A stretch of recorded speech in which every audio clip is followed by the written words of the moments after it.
আজ রবিবার দুপুরে আমি কি রান্না করেছি চলো তোমাদেরকে আজকে দেখাবো। আর আমার সব কাজটা সারা হয়ে গেছে, চান টান করে নিয়েছে, চুলটা শুকিয়েও গেছে। আর এই দেখো আমার গালটা কতটা ফুলেছে, দাঁতের যন্ত্রণা ছিল 3-4 দিন, তো আমি একদম রান্নার কোনো রেসিপি শেয়ার করতে পারিনি। আর এই দেখো গালটা এখনো অনেকটা ফোলা আছে আর ব্যথাটা অনেকটা কমেছে যেহেতু ওষুধটা খাচ্ছি।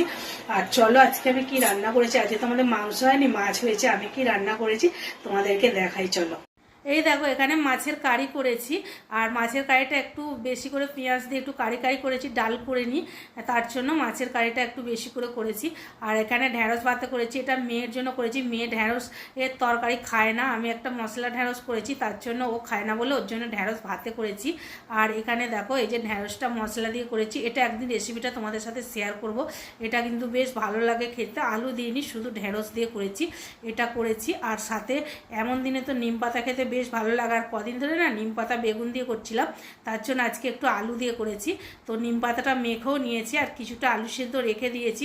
বিকালে অনেক সময় রবিবার তো মেয়ে বলে ফুচকা খাবো, তার জন্য আলুটা সেদ্ধ রেখে দিয়েছি, যদি খায় এ থেকে নিয়ে হবে। আর ভাত আজকে এখনো হয়নি জানো তো, আমি সব কাজ সেরে তারপরে ভাতটা শেষে বসিয়েছি, যেহেতু আজকে ছুটি সবার, তার জন্য। তো ভাত হচ্ছে এখানে। আর আজকে আমি দুপুরে এইটুখানি রান্না করেছি। আমাদের লাঞ্চ মেনু তোমাদের কেমন লাগলো কমেন্টে জানিও। চলো টাটা।